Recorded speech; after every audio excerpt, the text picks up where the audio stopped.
নানা কর্মসূচির মধ্য দিয়ে ত্রিপুরা পুলিশের ১৫০ বছর পূর্তি উদযাপন করা হচ্ছে। বৃহস্পতিবার রাজধানীর প্রজ্ঞা ভবনে বিশেষ অনুষ্ঠানের আয়োজন করা হয়েছে। সেখানে জওয়ানরা স্বেচ্ছায় রক্তদান করেন। এই অনুষ্ঠানে প্রধান অতিথি হিসাবে উপস্থিত ছিলেন রাজ্যের মুখ্যমন্ত্রী প্রফেসর ডক্টর মানিক সাহা।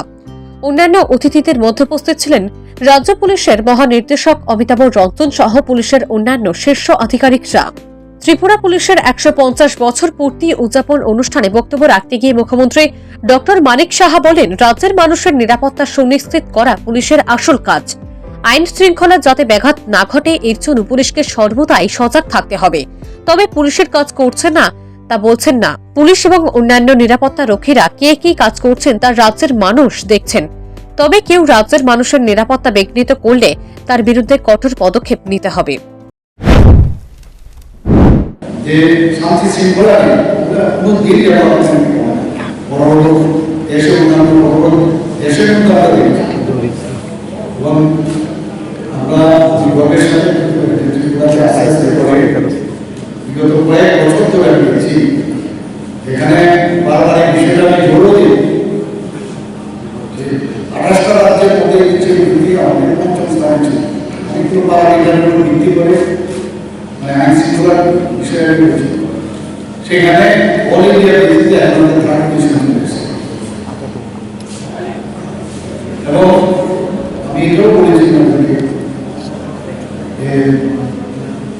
পুলিশদের এরকমভাবে সাধারণ মানুষের সাথে কাজ করতে হবে।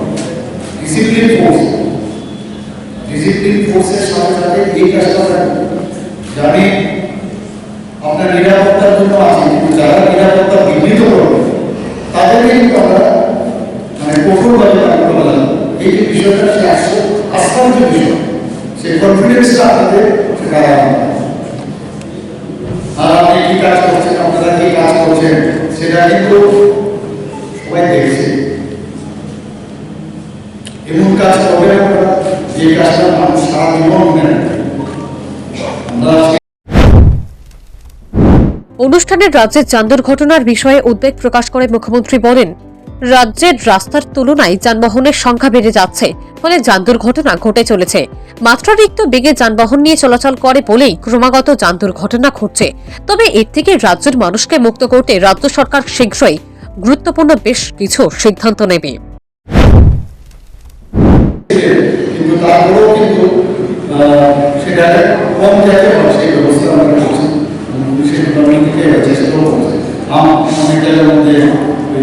স্পিড ব্রেকার করা হচ্ছে, সেই ব্যবস্থাগুলো তারপরেও দেখবেন বিভিন্ন দেশের আপনারা দেখবেন বা দেশের বিভিন্ন জায়গায় দেখবেন অ্যাক্সিডেন্টে তো এগুলো হচ্ছে এবং এখন একটা আধুনিক যে দ্বিচক্রেই হোক চার চক্রেই হোক সবটা এত স্পিড এগুলোকে কন্ট্রোল করার জন্য আমরা চিন্তা ভাবনা করছি কীভাবে করা যায় এবং সেইভাবে কাজ করছি। অনুষ্ঠানে স্বেচ্ছায় রক্তদাতাদের মুখ্যমন্ত্রী উৎসাহিত করেছেন। এদিন মুখ্যমন্ত্রী পুলিশ আধিকারিকদের সাথে এক পর্যালোচনা বৈঠকে মিলিত হন। Bureau report, news prime Tripura.